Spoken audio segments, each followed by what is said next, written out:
Hello all, Rick here with a vessel breakdown from an unassuming background ship of Star Trek lore, originating from veteran designer John Eaves for Star Trek Discovery and receiving some attention as the training vessel of Star Trek Online, the Malachowski class. This class was designed for Star Trek Discovery by John Eaves, as one of many new ship designs to sit between the NX-01 and a revamped aesthetic of the original series era. As with many of the ships from this brief, it had to retain the overall look that was dictated, including the squared nacelles, and the class was named for US pilot and Thunderbird Nicole Malachowski. Moving on to its in-universe lore now though, and there is a design history that can be traced from the Hoover class to this starship. The Hoover was designed to be a jack of all trades, but not a front-line exploration ship, making it more of a workhorse. However, that class had several issues. The Hoover was completed a year prior to the launch of the Malachowski, allowing the latter to benefit from an additional year of trials and systems testing.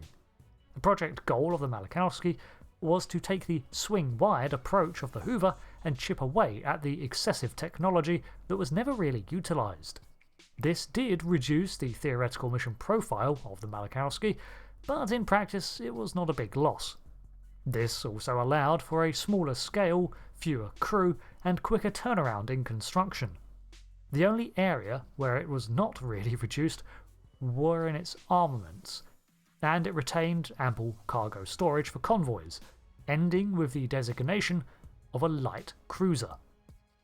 The Malachowski was effectively the precursor to the Miranda class and the basis for the more famous and long-lived design. The initial prototype was completed in 2210 from the Tranquility Fleet Yard of Luna, with Mizar's fleet yards and the Alpha Fornaxis Federation Unlimited yards continuing the line. The ease of construction of this class quickly saw it becoming a staple in the fleet, and soon it was a prevalent sight in colony worlds, trade lanes, and flitting all throughout Federation space on escort missions and supply runs. However, as the decades moved on and Starfleet expanded its reach, the Federation did what it historically does in prolonged times of peace, and scaled back production on such escorts, instead developing newer exploration ships. By 2239, the Malachowski starship production was halted, with ships like the newer Farragut class taking over patrol and escort missions.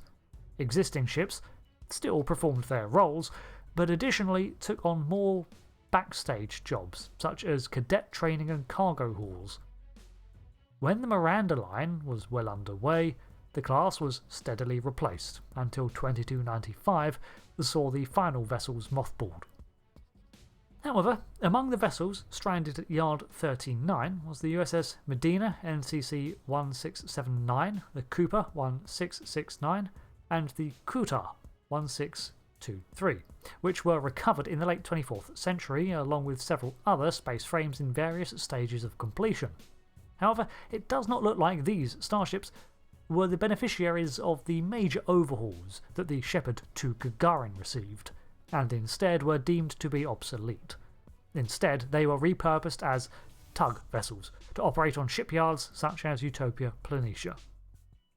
Nice cover up there for using the same CGI models in Picard Season 1, apocrypha tidying up the discrepancies since 1968. The vessel was 227 metres long, which made it approximately 147 wide and 34.5 tall. The standard crew was 200. In terms of warp speeds, its horizontal core was not impressive, even for the time, being designed primarily to operate as an escort for slower vessels, and while on patrol, it would never venture far from its starbase's territory. It could achieve a stable warp cruising speed of 4.8 on the old scale, and a maximum of warp 6 for 12 hours. This is slower than many contemporaries, but its only advantage was that it was a very stable system and difficult to knock offline. In terms of impulse, it had 6 fusion reactors, which made for a decent level of sublight manoeuvrability. When it came to armaments, the Malachowski was decently armed for the time. After all, its primary mission was to act as an escort and patrol Allied space lanes to deter pirates and the occasional Klingon raid. It had 8 torpedo launchers, clustered into 2 launching points. Initially, these did not function as probe launchers, as most later Starfleet designs did. This was an addition that had to be made later down the line as part of standard upgrades. There were 14 phaser turret placements, 7 on top and 7 below for coverage. In terms of auxiliary craft, it had room for 4 shuttles, with 2 prepped at any time. If you examine the model closely, you can see several familiar technologies that are more similar to the Enterprise-era vessels, including the planetary sensor dome that would remain a feature on later ships, and the wide deflector dish. The square nacelles, despite being eventually rendered obsolete, also retained the flux tunneler fins that appear on the Constitution. It also initially launched with transistor-based computers and had to receive early overhauls to duotronic systems. This starship was created as a combative vessel for sure, but definitely a more defensive one. With its lackluster warp capabilities, she was not a hunter, but set the stage for the kind of ship that the Miranda would later be iconic for. A utility workhorse, but armed and responsible for defending and escort missions, a robust addition to the fleet of the time. The Malachowski walked so that others could run. Thanks for watching this breakdown on the Malachowski class starship. I do enjoy looking at both the pinnacle vessels of Starfleet like the Constitution and Odyssey, but it's fun to remember that not every ship in the fleet needs to have all the bells and whistles. Until the next video, I've been Rick, and I'll see you later for the next. Until then, thanks again, and goodbye.